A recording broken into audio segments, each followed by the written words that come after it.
लखीमपुर खीरी हिंसा मामले में बुधवार को राहुल गांधी द्वारा लोकसभा में स्थगन प्रस्ताव नोटिस देने के बाद जमकर हंगामा हुआ, जिसके चलते सदन की कार्रवाई को दोपहर 2 बजे तक के लिए स्थगित करना पड़ा। कार्रवाई शुरू होते ही सांसदों ने केंद्र सरकार के खिलाफ जमकर नारेबाजी की। वहीं इस मामले पर राहुल गांधी ने कहा कि केंद्र सरकार हमें बोलने नहीं दे रही है, इसलिए सदन को बाधित किया जा रहा है। हमने कहा कि लखीमपुर खीरी हिंसा पर फैसला आ गया है और इसमें एक मंत्री शामिल है, चर्चा की अनुमति दी जाए, लेकिन वे चर्चा नहीं करना चाहते, वे चर्चा से भाग रहे हैं।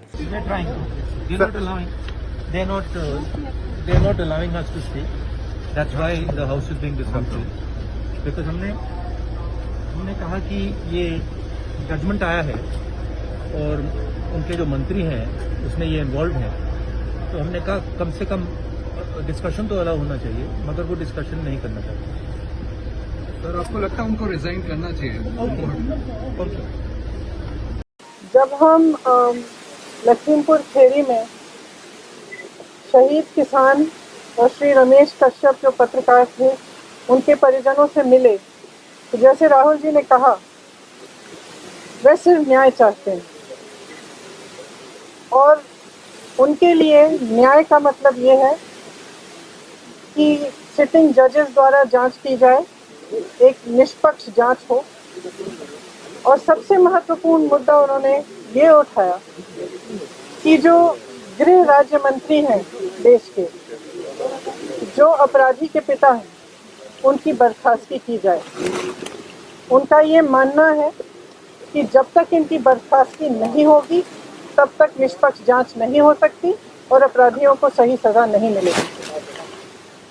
मैं मानती हूँ कि ये सिर्फ उन शहीद किसानों और शहीद पत्रकार के परिजनों की मांग नहीं है, ये उत्तर प्रदेश की सारी जनता की मांग है और ये देश के एक एक जो राइट थिंकिंग इंसान हैं उनकी भी मांग है। इस देश में न्याय की उम्मीद कभी बुझनी नहीं चाहिए और आज जो हम देख रहे हैं उससे सरकार ये संदेश दे रही है पूरे देश को कि आपको न्याय नहीं मिलेगा। अगर आप गरीब हैं, आप दलित हैं, आप किसान हैं, महिला हैं, आपके लिए न्याय नहीं है, कानून नहीं है।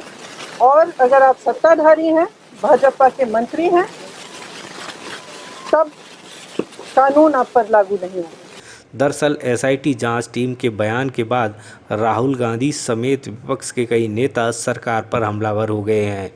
एसआईटी जांच टीम ने लखीमपुर खीरी हिंसा मामले में नई धाराएं बढ़ाते हुए मामले को दुर्घटना का नहीं बल्कि सोची समझी हत्या की साजिश का बताया है। अब तक एसआईटी एक्सीडेंटल केस के साथ ही विकल्प के रूप में हत्या की धाराओं के साथ मैदान में थी, जबकि सोमवार को एसआईटी से जुड़े मुख्य विवेचक विद्याराम दिवाकर ने साफ कर दिया कि बारीकी से जांच करने पर यह स्पष्ट हुआ है कि लापरवाही और उपेक्षापूर्वक गाड़ी चलाते हुए मृत्यु कारित करने का दुर्घटना मामला नहीं बल्कि सोची समझी साजिश के चलते भीड़ को कुचलने, हत्या करने और हत्या के प्रयत्न के साथ ही अंग भंग करने की साजिश का साफ साफ मामला है। इसलिए केस को परिवर्तन करते हुए हत्या और हत्या के प्रयास के साथ ही अंग भंग करने की धाराएं लगाई जानी चाहिए।